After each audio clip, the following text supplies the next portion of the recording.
You talk about relationships in there too. I thought that was interesting. You know, when to stick it out, when to call it quits.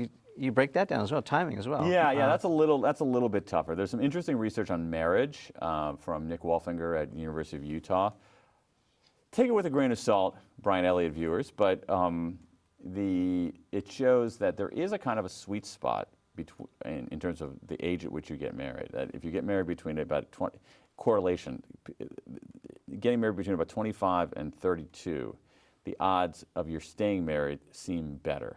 Now, it doesn't mean if you get married when you're 34, you're going to get divorced, or if you get married when you're 27, you're going to stay married forever. But what's the logic? Yeah. Getting married in that window seems to correlate with marriages being slightly more enduring. And what's the rationale? It's a good question. I'm not sure. We don't know because all we know is correlation here. I think part of it could be there is some pretty good evidence showing that marriages are more likely to succeed when people have, after they've finished their education, no matter what their education level is. A lot of the marriage research is confounded by education levels. What we're seeing now in this country is people who have decent levels of formal education are less likely to get divorced, more likely to get married and less likely to get divorced. People with less levels of formal education are more likely to get divorced and less likely to get married in the first place. So education plays a big role there. But once we turn the dials and control for that, it seems like finishing it seems like there is something to the sequence. Yeah. That finishing your education before you get married seems to correlate with that. And so that could be a factor why a 22-year-old is less likely to stay married than a 29-year-old. Yeah.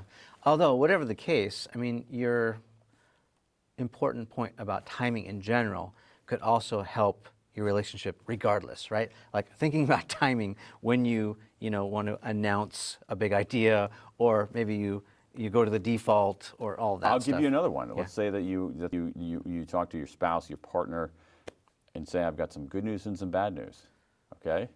What do you give first? I always gave the good news first, and because in any situation, okay, because it's uncomfortable giving bad news. You want to ease into it. You don't want to be a jerk. You don't want people to turn off right away. Yeah. And that's the wrong way. I have a whole chapter on endings in this book, and one of the principles of endings that we know about in the research is that given a choice, human beings prefer endings that elevate. We prefer rising sequences at the end to declining sequences. Okay, that's completely counterintuitive. And besides, I had that experience. So I announced about 10 years ago to my wife, good news and bad news. The bad news is I said, I want to quit my job at the studios, give up my salary and my health benefits, and I want to do a startup, this little production company. I have this idea for a business show. And she says, what's the good news? And I said, well, that was it. Like, we'll have more flexibility, and, I'll be my own boss. Yeah. And, yeah, but I mean the way to exactly. I got some good news and some bad news. The bad news is that I'm giving up my regular salary.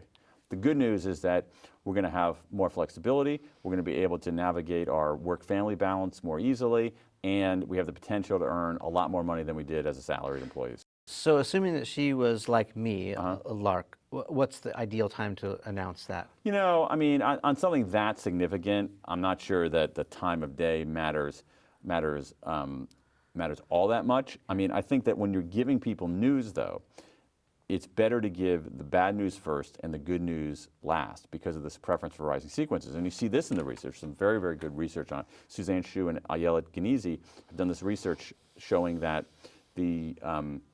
that when people are given a choice, I got some good news and some bad news, what do you want to hear first? 4 to 5 people prefer the bad news first and then the good news. Of course. I always do. Yeah, of course. And that's the thing. That's my mistake. I always gave the good news first when my own preference was to hear the bad news first because somehow I thought I'm somehow special, and I'm not. And so I think that's a good tip for any kind of human encounter. Bad news, then good news. And I've totally changed my way on that. I'm the king of giving the bad news first now.